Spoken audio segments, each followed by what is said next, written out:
back to the channel. Share, subscribe, like this video. Make sure you push prayer request in the bottom.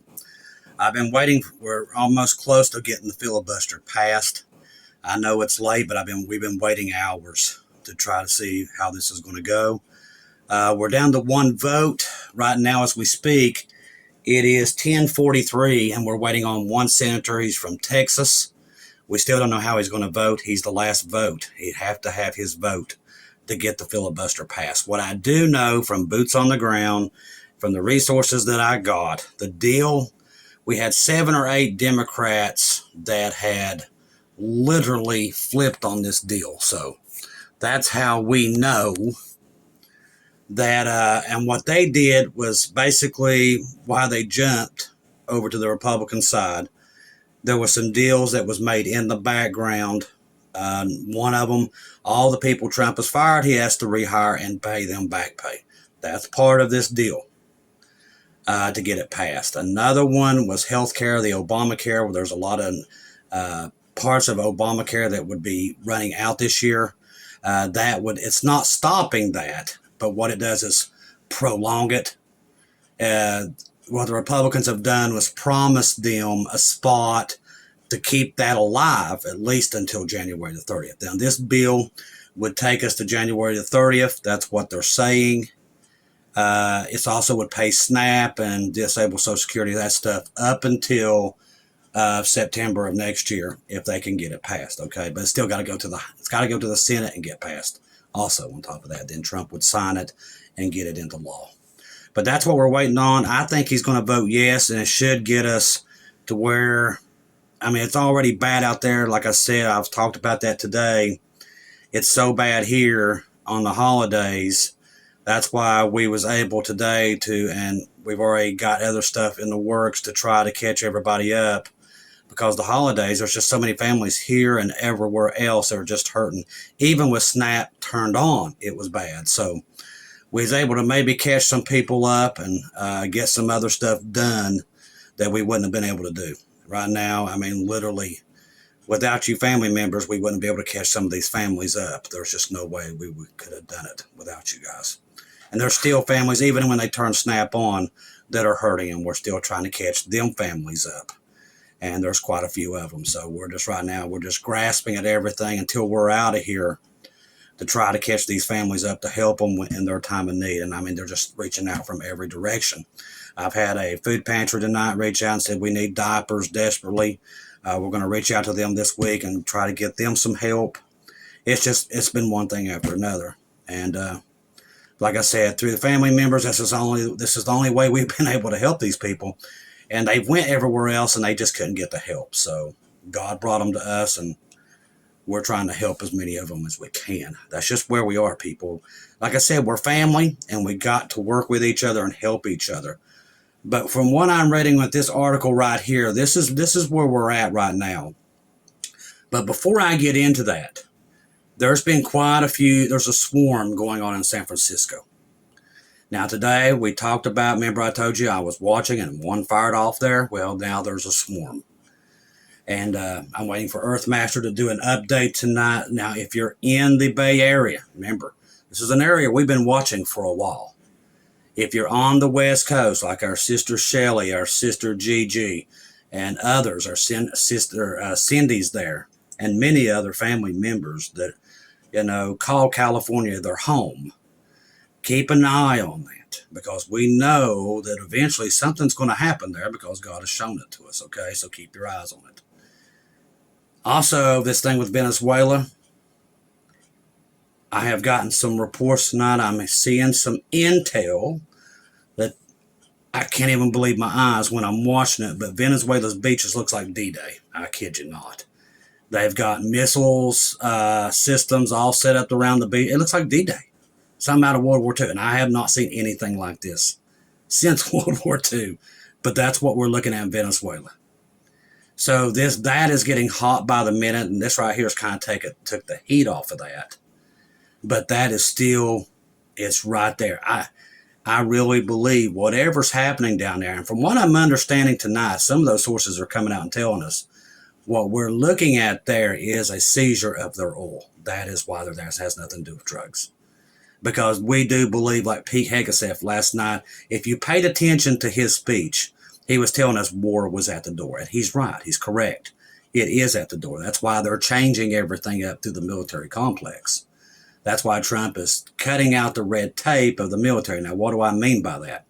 There's so much bureaucracy when it comes to the Pentagon that it takes, there was an old joke back almost 20 years ago, why do they pay like $1 million for a toilet seat in a tank? And that's the bureaucracy and the red tape I'm talking about. There's so many people trying to make money off these deals with our military. That's what has slowed down. That's what they're trying to stop. If you're going to war, you got to cut that stuff out. That's why I'm telling you that's something to pay attention to. Because if they're trying to cut all that red tape, that means they're going to war way faster and sooner than what we even know. And we can already tell that by what's happening out in public, okay? What we can see with flight radar and everything that we're looking at around the world.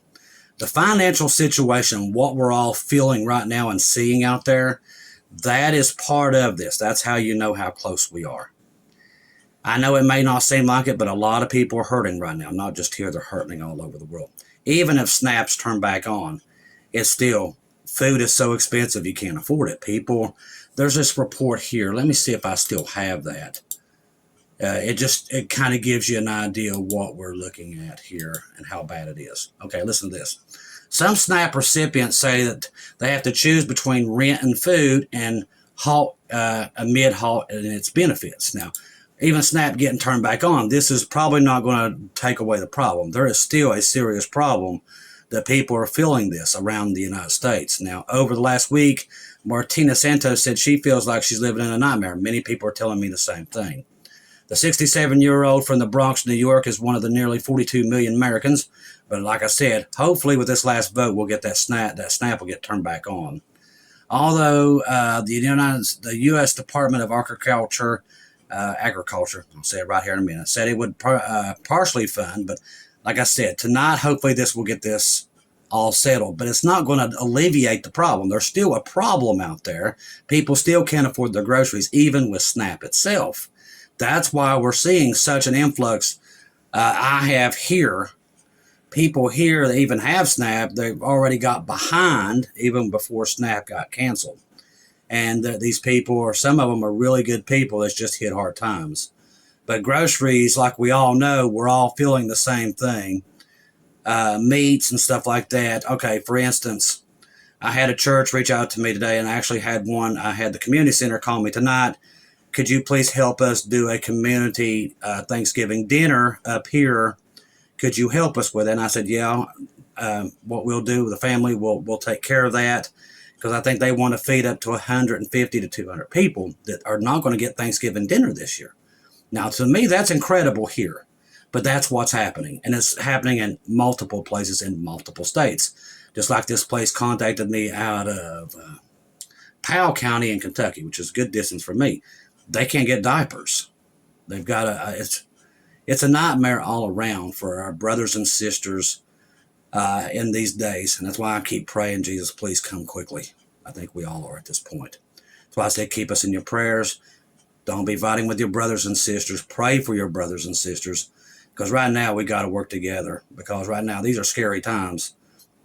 And there's a lot of people out there that are lost that need us there telling them that it's going to get a whole lot better because Jesus is coming, and it's the truth.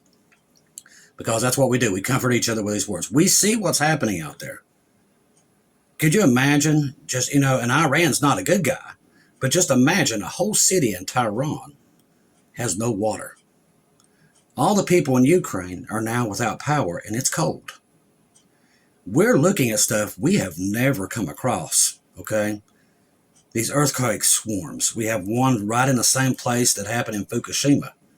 And it shouldn't even be there. We're seeing things that should not be, but they are. We've got a swarm in Yellowstone.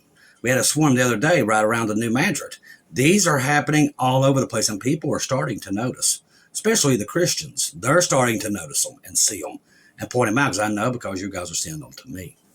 So we're all noticing an uptick in the birth pains. They're not going away. Even if they pass SNAP, They're not going anywhere because you got wars breaking out all over the planet. Like I said, don't hang your head, people. I know people want to give up. But let me tell you something. The one promise we have is the blessed hope is coming. He told us what to look for in the last days, and that's what we're seeing today, okay?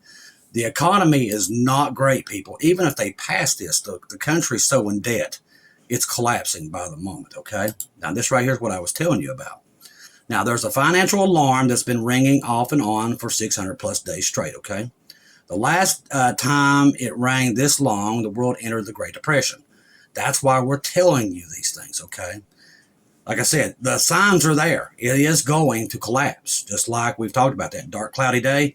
We see it coming. Jesus said, if you're a child of the light, you will see it coming. And that's what we're looking at, okay? Now, the banks collapsed, millions lost everything, and right now, as you're reading this, the same alarm has been screaming off and on this year louder than ever before. But here's the crazy part. Nobody's listening, and that's the truth. Everybody thinks everything's great and everything's going back to normal. Even when they pass this snap, it's great, but the death knell is still there. The clock is already ticking. And that's exactly what happened every single time before the crash. Let me show you something that will change how you see economy forever. It's called the yield curve inversion. It's how the most accurate recession predictor in history. Here's how it works. In simple terms, normally, if you lend money for 10 years, you expect more interest than if you lend it for 6 months. More time, more risk, more reward. That's just common sense. But when you yield curve inverts, everything flips backwards. Suddenly, lenders demand more interest for short-term loans than long-term. It's like your bank charging you more for a 3-month loan than a 30-year mortgage. It's insane. And that's what we're seeing. That's why we're screaming this to the top of our lungs. That's why I'm telling you the rapture of the church is here. I see it through the financial system way before everybody else does because I know what to look for because God has brought it to me. Now, suddenly, lenders demand more interest for the short-term loans than the long-term. It's like your bank charging you for a 3-month loan, like I just said, and it only happens when smart money is absolutely terrified of what's coming next. Picture it. 1928, jazz is everywhere. The stock market is exploding. Now, this is right before World War II. This is so correct. If you go back and look at this, it's quite amazing. We was in a financial boom just like we are now, and then all of a sudden, it was gone. And when I talk about gone, it was gone in like the blink of an eye, like the rapture will be, okay? People was jumping out of, one day everybody's rich, wealthy, everything's going great. The next day they're jumping out of skyscrapers. That's how fast this is going to happen. Now everyone's buying stocks on credit because stocks are only go up. Sound familiar? Then the yield curve inverts. And people ignore it or they say it's different this time. The economy is too strong. For 2 years, stocks keep climbing. The market gains, and I told you, it's oversaturated. The market gains 50% after the warning appears. Everyone thinks they're genius. Then 1929 hits, the Dow collapsed 89%, unemployment hits 25%. The entire generation is financially destroyed. That little warning signal is what was screaming the whole time. The pattern repeats. Year 2000. The internet changed everything. Tech stocks are going to the moon. We're having that surge again. The yield curve inverts. Nobody cares. Months later, the dot-com bubble explodes. Trillions evaporate overnight. We're already seeing that happen now. The signs are there. Nobody's paying attention to them. Then, 2006, housing prices never go down, right? The yield curve inverts again. The market rallies for 18 months. Everything looks good. Then 2008 comes like a freight train. Lehman Brothers collapses. The global financial system nearly implodes. Millions lose their homes, jobs, and retirement savings. And a lot of people never made it through that, by the way. Same warning, same ignorance, same disaster. So, like I said, there's plenty of warning signs. Now, on August 2022, yield curve inverts again, but this time it's different. Not because it won't happen, but because the inversion is deeper and longer than both 29 and 2008. Think about that. If the invert now is worse than both times, that's why we tell you the tribulation's here. It's coming, okay? To be ready because Jesus is coming. Because when this thing goes, it's not going to be just here. Every country is connected to our country, and it's going to implode everywhere. What's happening? Stocks are rallying, unemployment is low, everyone's saying, see, the indicator's broken. But see, that's what the devil wants you to think. It's all a trick. This time it's different. That's exactly what they said in 1928, exactly what they said in 2006. This is the calm before the storm. Now, they believe they got plenty of time. I'm here to tell you they don't, because we know where we are in the dispensation, okay? That's exactly, let's see, this is a calm before the storm. Back in 1970, recessions hit within months of an inversion. But even when oil prices spiked in 2022, nothing happened. Why? Because consumers were sitting on $2.5 trillion cushion of pandemic stimulus. That's no longer there. That money hid the damage happening underneath. But the cushion is gone now that there wasn't, that we are in 2025. The credit card debt is at an all-time high. That's another warning sign. Delinquencies are rising. People are losing their cars, their homes. It's happening all over again. And they're trying to cover it and hide it from you. But when it goes, it goes. But this time's going to be different. I know people have said that before, but this one is going to be different because of dispensation. It's going to lead to World War III. All right, which is precisely how the government is now floating the idea of distributing $2,000 checks, which everybody's been hearing about, to every low and middle income taxpayer. Look at what Trump posted on social media, which he talked about this. That's what they want to pull the pandemic stimulus all over again, injecting $2, $3, maybe $4 trillion into the economy. That's another thing how this deal got done. It's important. Stay with me here. But there's a problem. The U.S. Supreme Court is now considering whether or not the government had the right to ever collect those tariffs. If it rules they did not have the right, which is happening right now, all that money will have to be refunded. That's an invert. About an hour or so after the president posted this item that he had posted, read it very carefully. But if it's allowed to be put a simple tariff on a foreign country. So let's read his together, okay? So this is what Trump said tonight. So let's get this straight. The President of the United States is allowed and fully approved by Congress to stop all trade with foreign country. Now listen here, is where it's going to get important. Which is far more ominous than a tariff and a license a foreign country. But it's not allowed to put a simple tariff on a foreign country, even for the purpose of national security. So stay with me. This is not what our great founders had in mind. The whole thing is ridiculous. Other countries can tariff us, but we can't tariff them. It is their dream. Businesses are pouring into the U.S. only because of tariffs. Has the United States Supreme Court not been told this? What he's doing, he's backing out because, see, they're telling him that something's coming. Now, he's going to cover that with what he just said. He's going to go into this spiel. That's what Trump does. But he's found out something so hideous. Now, I think he's scrambling, okay? Now, it looks like Trump got the heads up from the Supreme Court is not going against him. It looks like it's not looking good, looking so good for the government. For this 2020, the government hid the cracks, and that's what they're doing now, in the financial system by distributing COVID pandemic relief funds, $1,200 for every taxpayer.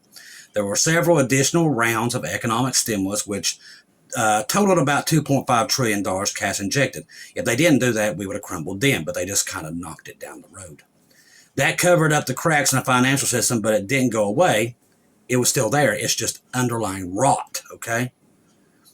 2008 was never fixed. It was moved to 2020. Now they've moved it again. But now the debt keeps growing, and now China, Japan, everybody's selling off their bonds.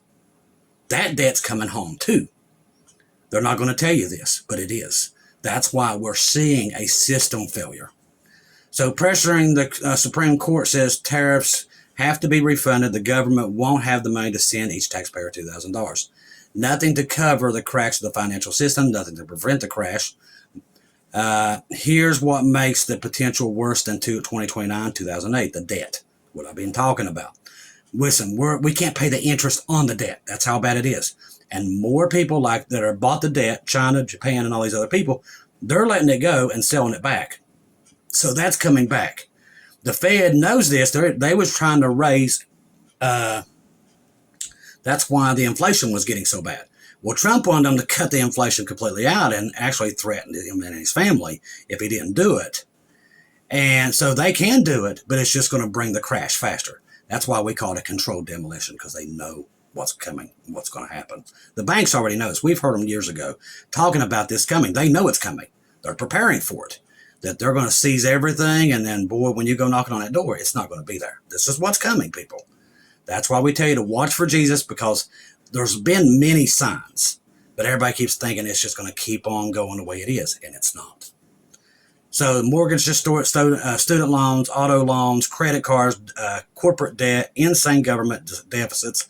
The entire global economy runs on borrowed money, and they don't have it. Now, remember, we've talked about in the last couple of weeks them infusing money into crashing banks. They didn't have that in the New York Times. They didn't have it on Fox and everything. They tried to completely hide it, because these are signs that it's going to come down.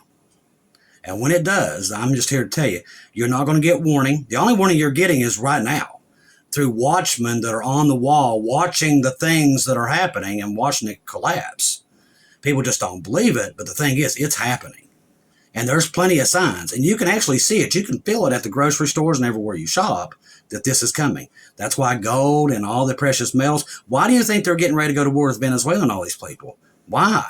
It's over precious metals, because that's where everything's going to go. They're trying to seize that because they know cash is about to crash, okay? And they're going to go to a digital system. That's what all this is. It's setting up the Antichrist, and it was perfectly planned. When he comes in, he'll control pretty much everything that people will need. And that's why all this is moving this direction. They're setting it all up for him. We're about to leave. He will come in. He will control the system. And through the digital system, he's going to be able to do it very easily. But that's what we're looking at. But the signs are already there.